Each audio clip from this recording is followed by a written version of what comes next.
مقام ابراہیم اسلام کی ایک بہت مقدس نشانی ہے جو مسجد الحرام میں کعبہ کے قریب موجود ہے۔ اس کی تاریخ حضرت ابراہیم علیہ السلام اور ان کے بیٹے اسماعیل علیہ السلام کے زمانے سے جڑی ہوئی ہے۔ مقام ابراہیم کی تاریخی پس منظر کعبہ کی تعمیر کا واقعہ۔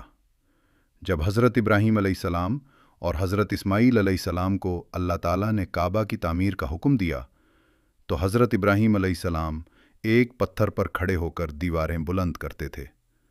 روایت کے مطابق جب دیوار اونچی ہوتی گئی تو وہ پتھر بھی اوپر اٹھتا گیا۔ اسی پتھر پر حضرت ابراہیم علیہ السلام کے قدموں کے نشان ثبت ہو گئے۔ یہی پتھر بعد میں مقام ابراہیم کہلایا۔ قرآن مجید میں ذکر۔ قرآن مجید میں اللہ تعالیٰ فرماتا ہے وَاتَّخِذُوا مِن مَّقَامِ إِبْرَاهِيمَ مُصَلًّى سورۃ البقرہ 125، یعنی مقام ابراہیم کو نماز پڑھنے کی جگہ بناؤ۔ عہد نبوی صلی اللہ علیہ وسلم میں مقام ابتدا میں یہ پتھر کعبہ کی دیوار کے بالکل ساتھ تھا۔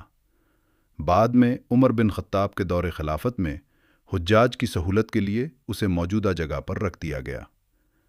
محفوظ رکھنے کے اقدامات۔ وقت کے ساتھ اس پتھر کو محفوظ رکھنے کے لیے اس کے گرد شیشے اور سنہری جالی کا خوبصورت خول بنا دیا گیا تاکہ لوگ اسے دیکھ سکیں اور نقصان بھی نہ پہنچے۔